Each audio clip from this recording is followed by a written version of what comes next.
Olá, meus amados! Como é que vocês estão? Espero que bem. Sejam bem-vindos ao canal Examinai, o seu canal de estudos. E hoje estaremos no segundo capítulo desta série, a série Gênesis. E estaremos fazendo uma abordagem geral sobre os capítulos deste primeiro livro. Então, fique aí, não saia do seu lugar, porque já vamos começar!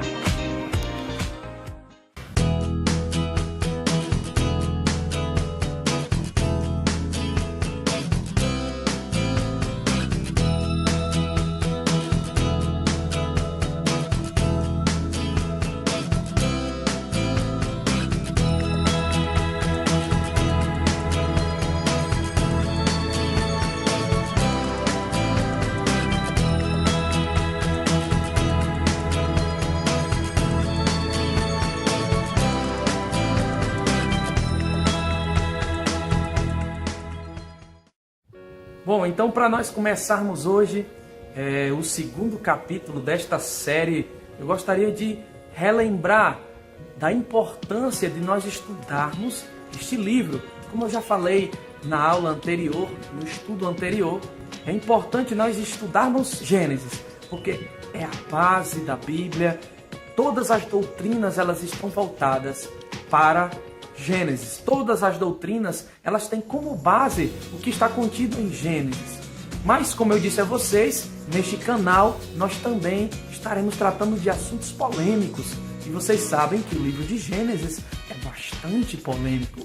Então, por que nós encontramos esta dificuldade para que as pessoas entendam que Gênesis é a palavra de Deus? Por que o livro de Gênesis é tão polêmico? Bom, para entendermos isso, primeiro temos que entender que é necessário acreditar no que está escrito em Gênesis, para que a gente possa acreditar nas demais coisas que constam na Bíblia.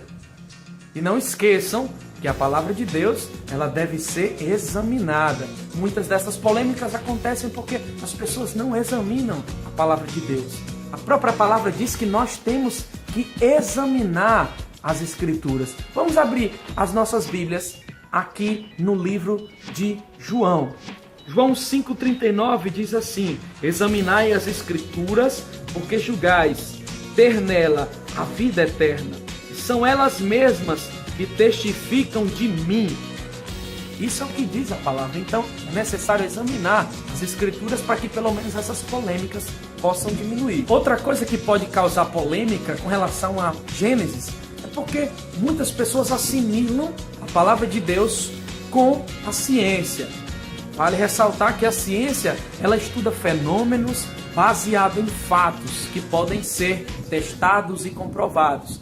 Por isso que as pessoas, ao não encontrarem muita coisa que sejam aplicadas a testes, pode ser que isso gere a maior polêmica, porque muitas vezes é necessário ter fé para acreditar no que está escrito na palavra de Deus, principalmente no que está escrito em Gênesis. Bom, então é impossível nós fazermos uma abordagem científica de Deus.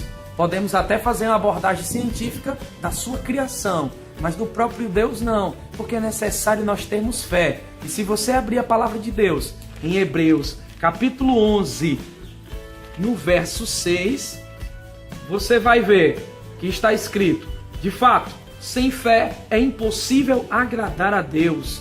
Então, é necessário você entender que para termos um entendimento maior de Deus, é essencial que nós tenhamos fé. Tá ligado? Entendeu?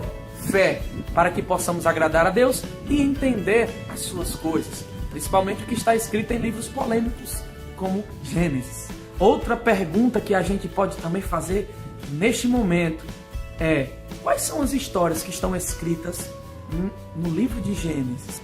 Como eu falei para vocês no tópico anterior sobre essas polêmicas, e uma delas é a que está escrita em mais ou menos um capítulo e meio de Gênesis, que retrata sobre a criação. Ou seja, menos de 2 capítulos retratam sobre a criação do universo.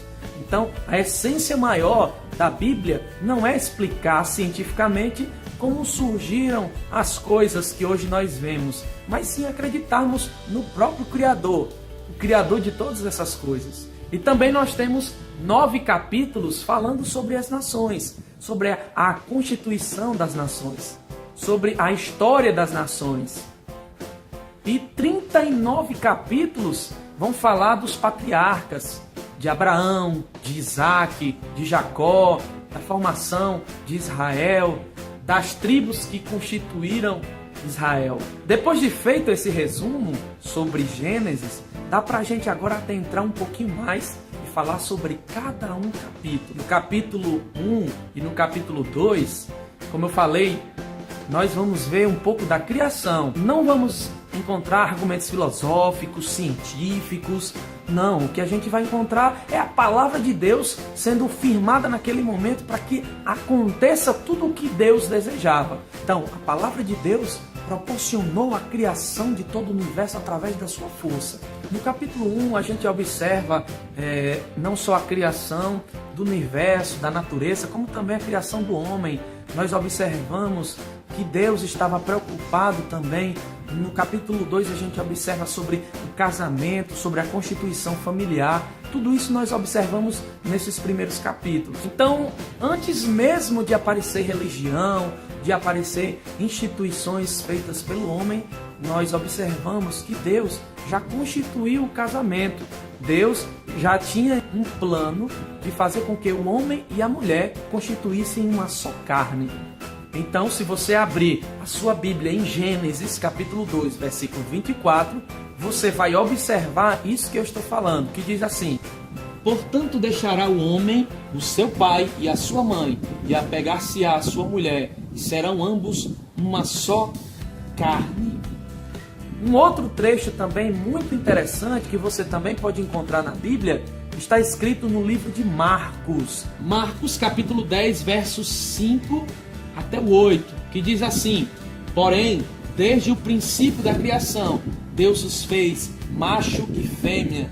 Por isso deixará o homem o seu pai e a sua mãe, e unir-se-á à sua mulher, e serão os dois uma só carne. E assim já não serão dois, mas uma só carne. Tá vendo? Então, o propósito inicial de Deus era unir o homem e a mulher. Nos capítulos 3, 4 e 5, nós iremos observar a separação do homem em relação a Deus. O homem foi expulso do paraíso. Quando eu digo homem, é o casal, Adão e Eva, né? Eles foram expulsos por conta da sua desobediência. A partir daí também observamos que o homem declinou. O casal estava direcionado ao pecado e eles não tiveram mais o benefício que tinham antes. Deus proporcionou o jardim do Éden para que eles pudessem ficar lá, mas por conta do pecado e da desobediência, eles acabaram perdendo essa chance maravilhosa que Deus proporcionou para eles. Nos capítulos de 6 a 9, nós também vamos encontrar uma história bem interessante. Nós vamos ver a história do dilúvio. Por que Deus resolveu mandar água dos céus e da terra para que pudesse inundar o planeta e restaurar a humanidade? Vocês vão perceber que lá Deus estava demonstrando a sua indignação para com a humanidade que só pensava em si, só pensava em pecar, só pensava em se beneficiar, só pensava no seu egoísmo. E foi aí que Deus escolheu apenas uma família, Noé e sua família, constituindo 8 pessoas para que pudessem escapar desta morte iminente que seria através da inundação do planeta. Se você abrir a sua Bíblia e observar lá em 1 Pedro, capítulo 3, verso 20, que diz assim: os quais, noutro tempo, foram rebeldes, quando a longanimidade de Deus esperava no dia de Noé, enquanto se preparava a arca, na qual poucos, isto é, 8 almas se salvaram pela água. Então, 8 pessoas apenas foram incumbidas de restaurar a população mundial. Nos capítulos 10 e 11, nós também vamos ver outra história bem interessante, que é a história da Torre de Babel. Quem nunca ouviu falar na Torre de Babel? Quem nunca já ouviu falar na confusão de línguas, que as pessoas estavam trabalhando e de uma hora para outra não entendiam, não compreendiam mais o que uma estava falando para a outra? Então, a gente depois vai ver com mais calma. Eu estou fazendo uma geral sobre o livro de Gênesis, mas depois nós iremos falar detalhadamente sobre as principais coisas, sobre as principais histórias, sobre os principais detalhes que seriam mais importantes para nós entendermos e aprendermos sobre Gênesis. Se a gente observar ainda no capítulo 11, nós veremos que existe uma listagem de descendentes e ela vai chegar a Abraão. A Abraão, que seria o principal personagem até então, que dá início à linhagem abençoada por Deus. Uma linhagem de promessa, que depois você vai ver com mais detalhes como foi essa escolha da parte de Deus para que Abraão pudesse ser o pai das nações. Dos capítulos 12 até os 50, você vai observar a história das 4 gerações de família que Deus prometeu cumprir esses propósitos de bênção, principalmente a herança da terra prometida, e que os descendentes de Abraão abençoariam toda a terra. Nesses capítulos nós aprenderemos como foi a obediência de Abraão e a relação de Abraão, Isaac, Jacó e José com Deus. E vamos falar também um pouco sobre essa promessa, sobre as bênçãos que Deus proporcionou durante a vida desses patriarcas. Também vamos ver como essa família chegou até o Egito e lá ficaram gerações e gerações sendo escravos. Vamos entender que esta geração dos patriarcas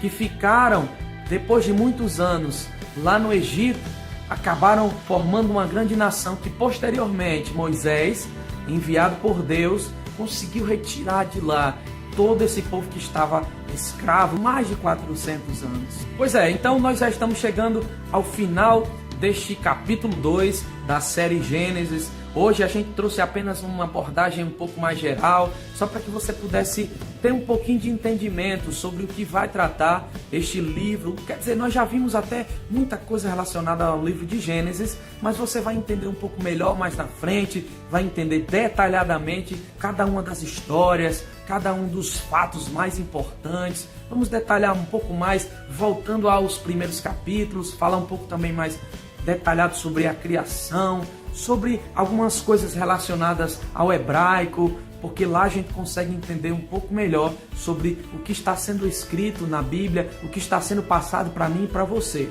Então, espero que você tenha gostado. Se você gostou, dá um like, dá um joinha, dá um legal, para que possamos continuar trazendo mais conteúdos interessantes sobre a Bíblia, sobre outros assuntos, sobre curiosidades, para que você possa estar sempre atento às novidades do canal. Então, muito obrigado pela sua audiência.